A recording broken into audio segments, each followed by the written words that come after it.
un podcast de Cooperativa. Y a horas de que el Senado vuelva a discutir el levantamiento o la ampliación del levantamiento del secreto bancario, el gobierno afinó una propuesta para intentar destrabar el debate, dice. Todo en medio de la presión que han generado casos como la Operación Tokio y las declaraciones del fiscal nacional, que dijo que el Ministerio Público tendría más herramientas para investigar el crimen organizado si tuviera mayor acceso a información financiera de instituciones públicas. Sí, se refería al sector público ahí. Camila López, tú nos vienes a contar todo, te escuchamos. ¿Qué tal? ¿Cómo están? Buen día. Si el debate Buen sobre día. el secreto bancario entra hoy en una etapa clave, esto porque la sala del Senado deberá pronunciarse sobre una de las normas más sensibles del proyecto que crea el subsistema de inteligencia económica, iniciativa impulsada para fortalecer la persecución del crimen organizado, el lavado de activos y el financiamiento de actividades ilícitas. ¿Pero qué es exactamente el secreto bancario? Bueno, se trata de la obligación que tienen los bancos de mantener reservada la información relacionada con depósitos, captaciones y otras operaciones de sus clientes. Actualmente esta información solo puede ser entregada en los casos y bajo los procedimientos que establece la ley, generalmente mediante autorización judicial. La idea de este proyecto es ampliar esta autorización también a la vía administrativa a través de la unidad de análisis financiero y que a través de ese medio se pueda conocer también información de ciertas personas que puedan estar vinculadas a ilícitos económicos. La controversia surge porque una parte de los parlamentarios y organismos vinculados a la persecución del delito estiman que el actual sistema es demasiado lento para seguir la ruta del dinero del crimen organizado, mientras otros advierten que flexibilizar el acceso a esta información podría afectar garantías fundamentales de los ciudadanos. El tema cobró particular relevancia en los últimos días tras la Operación Tokio, una investigación que reveló una presunta red de lavado de activos vinculada al Tren de Aragua y que incluye a ejecutivos bancarios entre los imputados.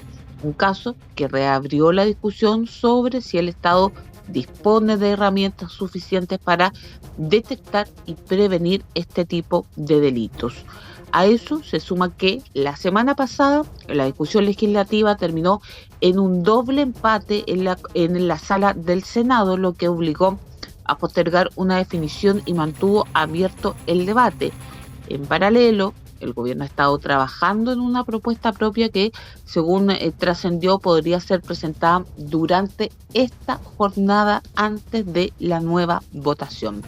El ministro de Hacienda, Jorge Quirós, reafirmó que cualquier fórmula, en todo caso, debe mantener como principio central la intervención de los tribunales de justicia, o sea, no por la vía administrativa más rápida a través de la unidad de análisis financiero. Desde el Congreso, en tanto, han surgido voces que plantean que el debate no se puede eludir si el objetivo es combatir de manera eficaz el crimen organizado. Escuchemos al ministro y también a la senadora demócrata cristiana Jasna Proboste. Yo primero quisiera hablar de la privacidad bancaria. Es bueno entender que esto no es un tema de secretismo, es un tema de privacidad. Tampoco quiere uno que se le intercepte la privacidad, o sea, se intercepten las cuentas bancarias sin una orden judicial. Es un principio básico del derecho al cual este ministerio adhiere plenamente. Recordemos que este fue un gobierno que llegó a la presidencia con una gran promesa, que era la promesa de la seguridad y de enfrentar al narcotráfico y al crimen organizado. Pues bien, aquí tienen su primera prueba. Si están realmente comprometidos con lo que dijeron, no hay ninguna duda en que tienen que votar a favor. Ahora, solo hacer una salvedad ahí. Finalmente el gobierno está actuando en la línea de lo que dijo en la campaña. Nunca se prometió el levantamiento del secreto bancario en la campaña, digamos, para ser franco. Y lo que se vota hoy día flexibiliza la vía administrativa tal cual tú dijiste, Camila. Básicamente el camino para que la unidad de análisis financiero, que está creada para poner como cortapisas, levantar alertas respecto de un eventual lavado de activos o prácticas terroristas incluso, pueda tener acceso a esa información que hoy día está bajo el cuidado de ese secreto bancario, sin tener que pasar por un tribunal, pero es por la vía administrativa. Otra cosa es lo que eventualmente pueda seguir haciendo la Fiscalía, que hasta ahora ha dicho que cuando ellos piden levantar el secreto, se los levantan. El tema es que la idea es prevenir y detectar, dicen los defensores de esta ampliación del levantamiento del secreto bancario, ¿no? No solo investigar cuando el delito ya explotó, que es cuando el fiscal le pide autorización al juez. La idea es poder prevenir y detectar también. Claro, si las leyes de inteligencia financiera. Sí, solo agregar una cosa sobre el argumento de la intimidad en relación al secreto bancario. Yo creo que se aceptan muchas medidas muy intrusivas en distintas materias, ¿no es cierto? Hay un trade-off, uno podría decir o estar de acuerdo o no, pero en muchas materias uno entrega algún tipo de privacidad, no sé, para que le registren que el bolso en algún lugar, ¿no es cierto?, a favor de la seguridad. Yo creo que esa es una cuestión, la intimidad desafortunadamente no siempre está como en la primera línea. ¿Qué decir de los datos personales? Hay recién aprobada una ley, pero a todos los habrán llamado ofreciéndoles créditos con sus datos, ¿o no? O les han ofrecido, a mí me han llamado para decirme, oiga, con sus ahorros que son tal número, ¿a dónde quiere que los llevemos? Personas que no tienen nada que ver con los bancos. Y lo tercero... Lo que a todos nos carga, por supuesto. Pero obviamente. Pero quiero decir, aquí hay harto eventualmente mejor ordenar, digamos, que esto siga en el descampado. Y lo otro es, no digo que esté en el descampado, hay muchas regulaciones, pero creo que sí hay casos en los cuales la intimidad bancaria, que tanto se resguarda, se ha visto de alguna manera expuesta. Y lo otro es los hechos recientes, donde no hay uno, sino dos personas que trabajaron en un banco, ya sea como externos durante un periodo, que es el caso más reciente, o contratada previamente, la misma persona, ¿sí?, o el detenido, que estaban adentro de los bancos haciendo operaciones. Entonces nos habla de que falta también allí mayor control, porque todavía no sabemos si las alertas surgieron o no de las instituciones que tenían que alertar. Parece que esas alertas no se encendieron. Lo que sí ayer la PDI... Yo dejo el beneficio de la sospecha, pero me da la impresión de que no. Yo ayer entrevistaba al jefe de la brigada de lavado activo, me decía lo mismo, pero que ellos no usaban su banco, sino que usaban sus cuentas, que en el fondo sabían hacerlas. Claro, pero igual mover esa cantidad de dinero en cuentas propias o ajenas, no sé si les haya... De nuevo, yo creo que a quienes no escuchan le ha pasado, que cualquier depósito que es muy grande, por, no sé, una venta, qué sé yo, cualquier cosa, llaman del banco y a uno le preguntan. Sí. Y no son 80 millones de dólares, digamos, o sea, mucho menos. Cami. Claro, y precisamente ayer, la semana pasada, bien digo, cuando se conoció la Operación Tokio y en paralelo se estaba votando este proyecto en el Senado, es cuando también surge la presión de ciertos sectores políticos y ahí el Ejecutivo, en voz del ministro Jorge Quiroz, dice, bueno, nosotros vamos a presentar una propuesta propia para destrabar esta discusión, pero con todo el ministro Quiroz dice no por la vía administrativa, claro, siempre manteniendo la vía judicial como principio fundamental. Es necesaria tener la autorización de un tribunal, pero el ministro de Hacienda ayer decía que hay otras opciones para detectar posibles delitos como el lavado de activos y que no necesariamente se debe recurrir a ampliar el mecanismo de levantar el secreto bancario hacia la unidad de análisis financiero. Hoy, antes de la votación, que es a las 4 de la tarde en la Cámara Alta, el gobierno debería presentar esta propuesta paralela, pero quien también entró al debate fue el fiscal nacional Ángel Valencia, porque el jefe del Ministerio Público aseguró que las fiscalías dispondrían de mucha más información si existieran mayores facultades de acceso a datos financieros, aunque también planteó que es necesario distinguir entre la información de personas naturales y de las instituciones públicas. A eso se refería el fiscal nacional, donde dijo que los estándares de transparencia son diferentes. En el oficialismo, en tanto, el tema del secreto bancario se conversó ayer en el comité político y el diputado y jefe de bancada de Renovación Nacional, Diego Chalper, coincidió en que el país necesita herramientas más eficientes para enfrentar el crimen organizado, pero dijo que la propuesta del fiscal nacional y de otros parlamentarios siempre debe ir en la línea de respetar los derechos fundamentales. La intimidad que puede tener una municipalidad es distinta a la que puede tener una persona natural. Nos parece que hay ámbitos en los cuales podríamos avanzar mucho más si se nos permitiera al Ministerio Público no tener que pedir autorización judicial para revisar la cuenta corriente de una corporación, de una fundación, de un municipio, de una corporación municipal, particularmente en casos de corrupción. Nosotros siempre vamos a estar abiertos que si el fiscal nacional tiene planteamientos respecto del mejoramiento de la legislación, que los haga. Pero lo que estamos discutiendo hoy día no es lo que plantea el fiscal nacional, es que una entidad administrativa sin orden judicial pueda inmiscuirse en la privacidad de una persona. y eso la verdad que para nosotros no resiste el análisis del debido proceso. Bueno, por ahora la definición, como les decía, queda en manos del Senado, que deberá resolver si mantiene el esquema actual o avanza hacia un mecanismo que facilite el acceso a información financiera. Una discusión que, independiente del resultado de la votación de esta tarde, todavía debe continuar su trámite en el Congreso en una comisión mixta antes de su despacho final. Camila López con la información. Seguimos atentos a lo que ocurre con este debate en el Senado durante esta jornada contigo. Cami, muchas gracias. Buen día. Chao, buen día. Buen día. Este es el podcast de El Diario de Cooperativa, una presentación de cooperativapodcast.cl. Mesa de reporteras, de reporteros, la de las 8 de la mañana. Estamos con Verónica Franco, junto a Paula Molina también a esta hora, para hablar con el abogado constitucionalista Patricio Zapata, quien va a defender al exministro de Hacienda Nicolás Grau por la acusación constitucional que ya se ha presentado. ¿Cómo está, Patricio? Tanto tiempo, bienvenido. Hola, buenos días, Rodrigo. Hola, Verónica. Hola, Buenos Paula. días.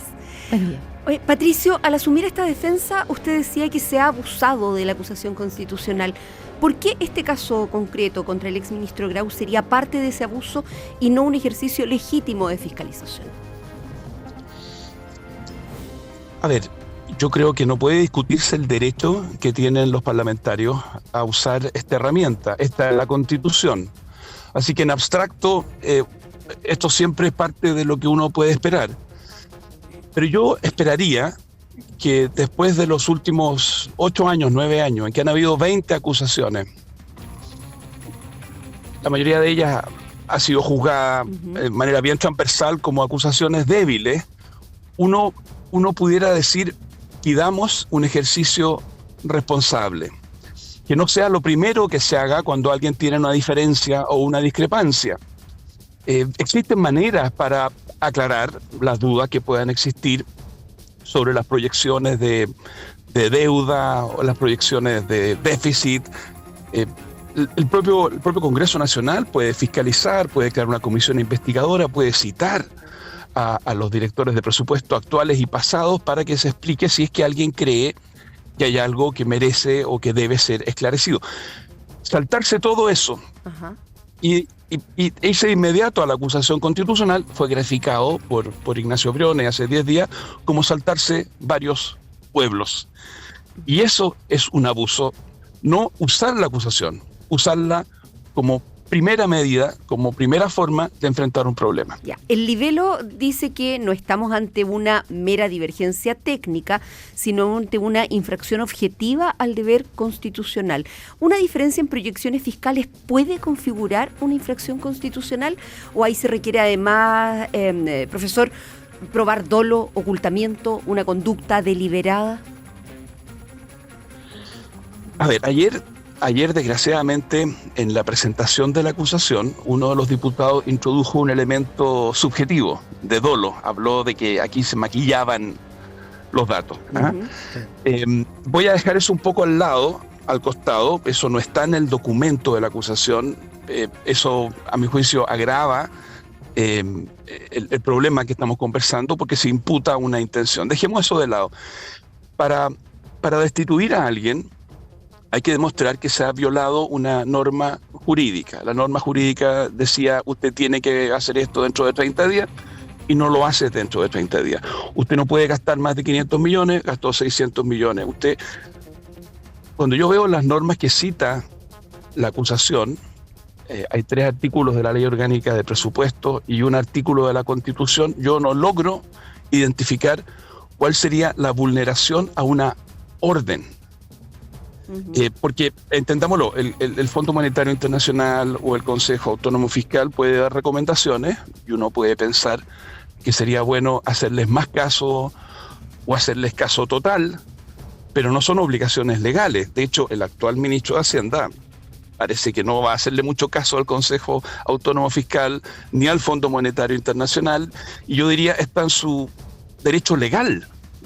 Pero si el Banco Central o el Tribunal Constitucional dijeran hay que hacer A, B o C, y un ministro, digámoslo así, olímpicamente desoyera esas órdenes, tendríamos una violación jurídica. Entonces, mi punto sería invitar a la gente que nos está escuchando a entender que una cosa es la diferencia que puedo tener sobre los supuestos económicos con los que trabaja un gobierno o unos técnicos, o la diferencia que puedo tener sobre la política fiscal de un gobierno, que puede gustarme más o menos, y otra cosa es acusar a una autoridad de haber violado la Constitución en términos que merece que durante 5 años no pueda trabajar más en el sector público. Afortunadamente hay gente que está haciendo esa diferencia. Cuando Ignacio Briones, que ha sido crítico de la política fiscal del presidente Boric, cuando Harald Beyer hoy día en una carta que ha sido crítico de la política fiscal del presidente Boric, dicen, chis, pero momentito,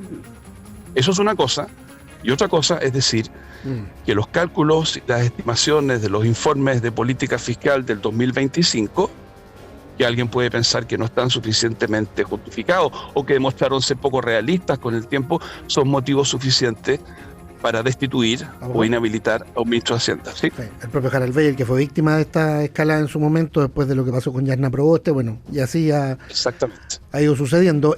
Ayer leíamos la carta de los exministros de Hacienda, bueno, Izaguirre, Velasco, Marcel, Marfan, que decían que esto daña a Chile, y apuntaban a lo mismo, que no es la primera vez que surgen diferencias importantes en estos supuestos fiscales, pero otra cosa es que ese mal cálculo derive en una cosa así. Ahora, lo que dicen en el Partido Nacional Libertario, por ejemplo, es que aquí hay infracciones relacionadas con la transparencia fiscal y con la responsabilidad financiera del Estado. Y yo he escuchado también voces de la derecha que dicen, mira, al menos que no les salga gratis, que esto sería como una forma de responder por esos malos cálculos. A ver, yo distinguiría 3 cosas. Primero, se viola la ley de presupuesto cuando tú gastas más de lo que está autorizado. En Chile hay un sistema para controlar eso. Ningún gasto se puede hacer sin que la Contraloría lo autorice. El gasto tiene que estar conectado con una partida presupuestaria. Nadie ha dicho que se violó la Constitución o la ley con la ley de presupuestos del 25 o del 26.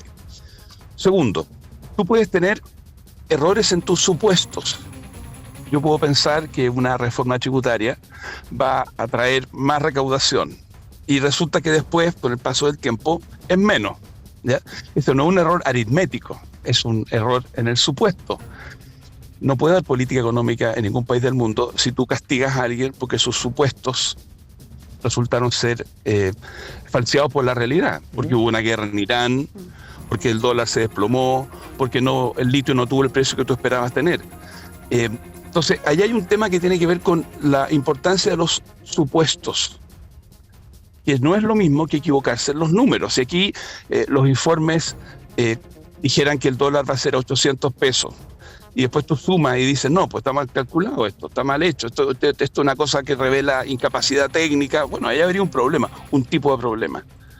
Pero si yo digo que, por ejemplo, el actual gobierno está fundando su reforma en un supuesto, que si tú bajas el impuesto de primera categoría a las empresas de 27 a 23, todo lo menos que vas a recaudar se va a ver compensado por el mayor crecimiento. Hay un ejército de economistas que piensan que eso está bien, y hay otro ejército de economistas que piensan que eso está mal. El tema de la curva de Laffer. ¿Estamos de acuerdo con que el día de mañana, en un cambio político futuro, se acuse constitucionalmente al ministro de Hacienda porque le falló un supuesto? ¿Inhabilitarlo por 5 años? Con esa lógica, yo diría, no hay ministro de Hacienda los últimos 20 años que hubiera podido salir con su cabeza. Oiga, y respecto de lo del dolo, yo sé que no está en el texto, pero ayer el propio Johannes Kaiser en una radio amiga decía que aquí él eventualmente sospecha que hay un intento por desestabilizar, sabiendo que venía el gobierno de Kast, y dejémosle nomás mal calculado el déficit y dejémosle mal calculado la deuda, porque finalmente los ajustes, el costo político lo van a tener que pagar ellos. Más o menos esa era su tesis. A ver, lo que uno podría decir de esos informes financieros del año pasado, el último fue entregado en febrero, alguien podría decir, subestima cuál va a ser la evolución de la deuda pública. Ese es un tema que hemos venido discutiendo como país. La deuda pública como porcentaje del PIB ha venido subiendo y el gobierno anterior se comprometió a que no excediera el 45%. Llega un punto, ¿no es cierto?, en que si tú tienes ese nivel de deuda pública, estás gastando una parte importante de tu ingreso simplemente en pagar deuda. Y ya no eres capaz de financiar el gasto social o la inversión social, ¿de acuerdo? Entonces, si tú escarbas en la crítica económica, el punto es, no está suficientemente explicado cómo es posible que proyectándose déficits fiscales para los próximos 4 o 5 años, eso no se correlacione con un aumento en la deuda pública de la envergadura correspondiente. ¿De acuerdo? Ese si tú escarbas las 50 páginas de la acusación y el debate que ha habido. Sí. ¿Y qué interés tendría el gobierno en términos de desestabilizar si afirma que la deuda pública chilena no se va a lanzar a dimensiones desmesuradas? Alguien podría decir, bueno, está defendiendo su prestigio, está defendiendo su logro. Bueno, pero vamos a los números.